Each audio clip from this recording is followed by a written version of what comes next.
Well, to discuss the implications of the remarkable murder trial of Gu Kailai, the implications for her powerful husband, Bo Xilai, of the bigger scandal that emerged after her arrest, I was joined just a short time ago from our Parliament House studio by sinologist and author Geremie Barme. He's the director of the Australian Centre for China and the World at the Australian National University. Geremie Barme, thanks for being there. Pleasure. Now, China's so-called murder trial of the century happened behind closed doors. It was all over in 7 hours. Should we presume the outcome was predetermined? Well, when they first announced it through the Xinhua news agency, at the time they declared there'd be this trial in Anhui, they said that there was sufficient evidence to find the defendant guilty. Irrefutable evidence, I think they said. Irrefutable. What's the point of having a trial if the evidence is irrefutable? China is a country under the rule of law. Due process will be seen to be carried out. Can you explain how the Chinese populace is viewing this extraordinary trial and the scandal surrounding it? Because obviously the reporting in China is somewhat different than we're getting.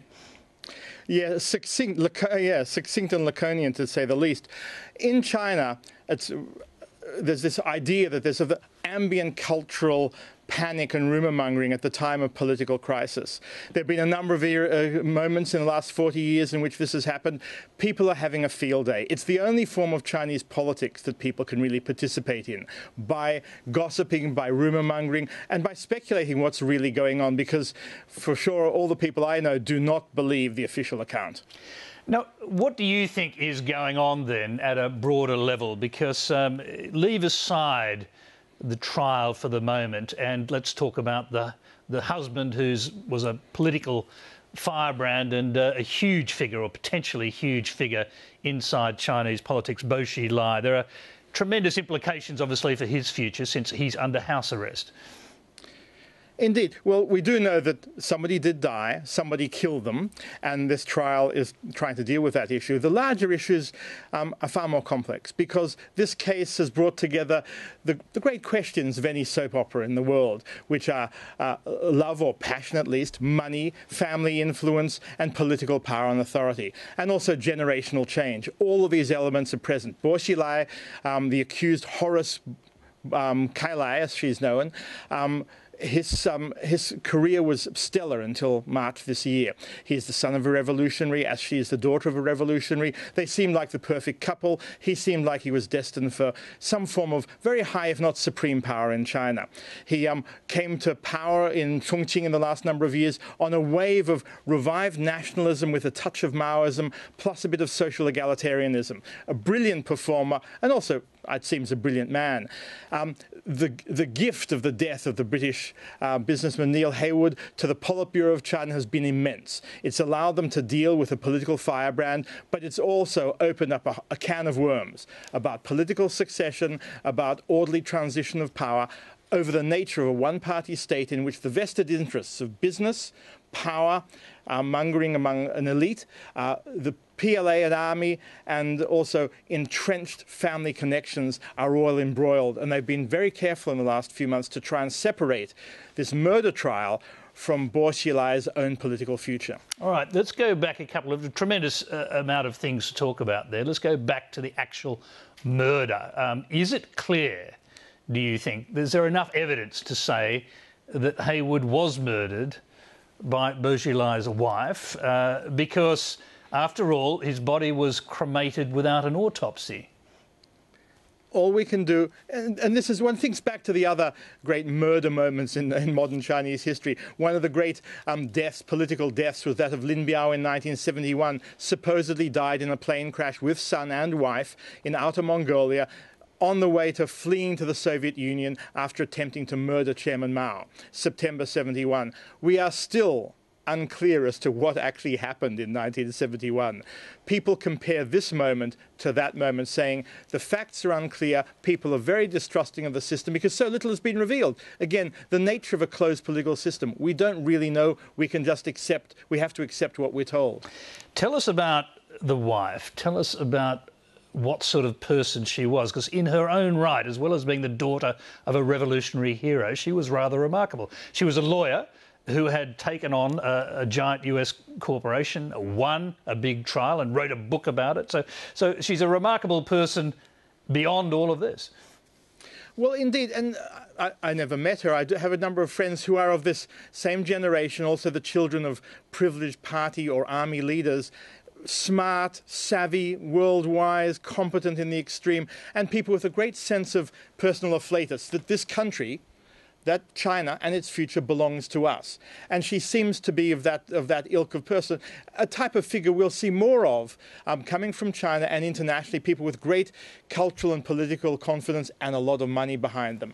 She, of course, has fallen foul of the system, but symptomatic of this whole generation of very powerful, competent people.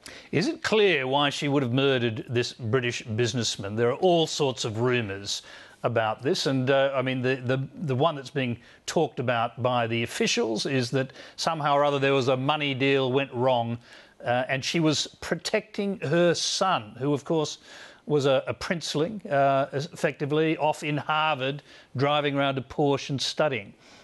Well, I suppose you call him a grand princeling. If Gu Kailai is a princeling, then this is the son of the princeling. So the what do you say, dauphin, something like that. Guagua, Bo Guagua is the son's name. He's mentioned in the official Xinhua news agency report today about the trial, merely mentioned as Bo XX. Somebody bore, because they obviously want to protect him and be politically correct. But yes, supposedly he was being threatened. How? We don't know. Well, as we know, well, first of all, let's deal with the trial, because it's very likely she'll be found guilty. Will she be executed? The one let-out clause seems to be her defence team's claim that she was mentally unstable at the time of the murder.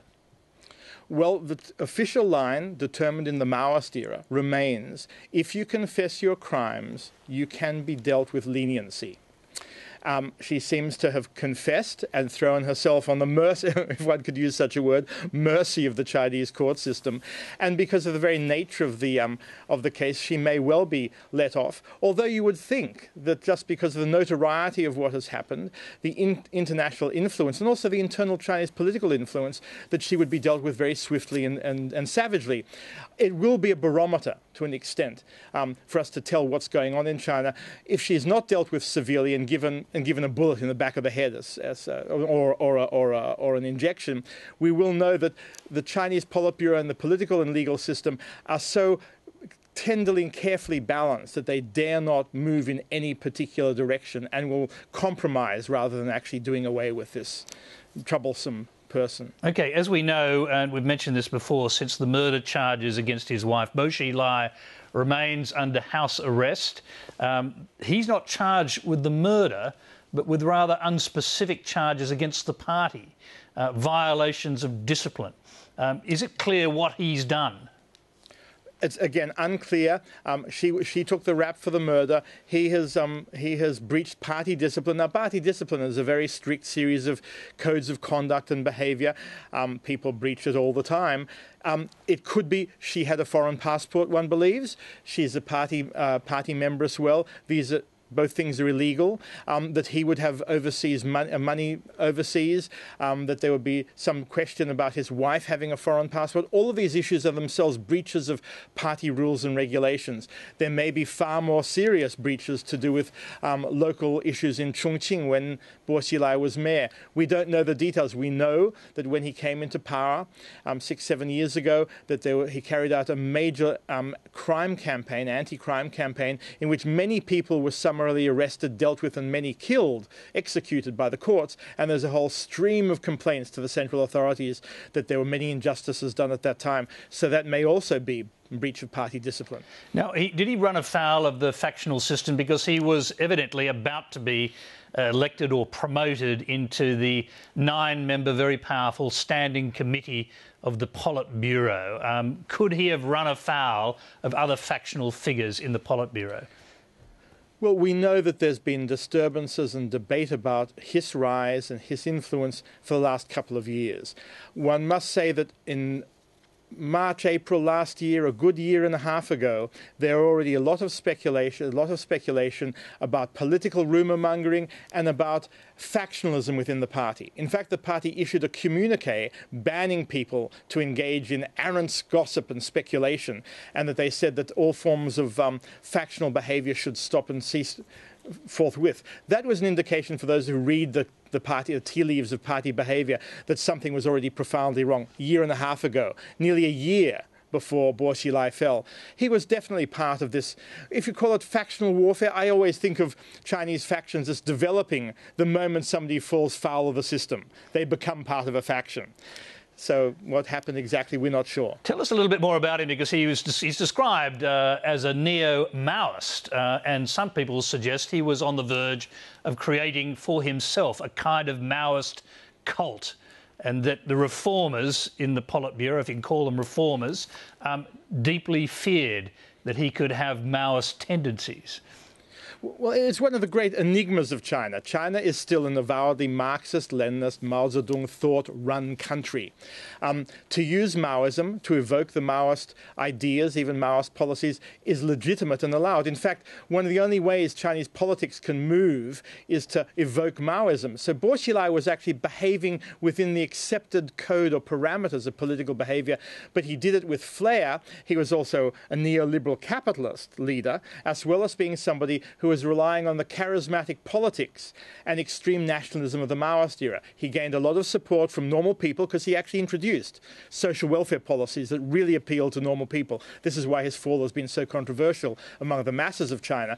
But he also reintroduced elements of a type of patriotism that the others in the Politburo felt uncomfortable with because they weren't in charge, although all of them paid lip service to what he was doing at the time. We're about to have this once-in-a-decade shift in the power elite. It'll happen this year in China.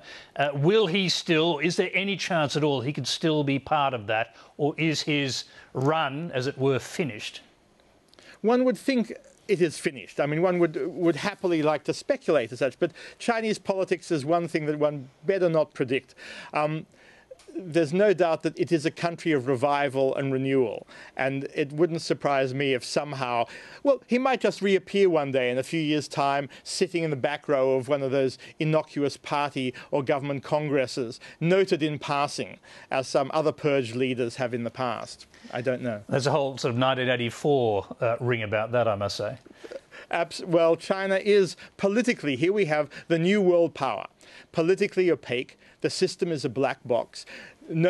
Everyone speculates, no one really knows what's going on. It's an extraordinary testament to the ability of a one-party state to keep its secrets well and truly hidden. However, I would say, just closing, that it's like that Wizard of Oz moment, when the little curtain that hides this wizened little man at the back is suddenly lifted for a moment, and you see, oh my heavens, so that's what it's all about. That's what the Gu Kailai and Gu Kailai event has showed us. Geremie Barme, it's terrific to talk to you. We thank you very much for taking the time to come and speak to us tonight. Pleasure.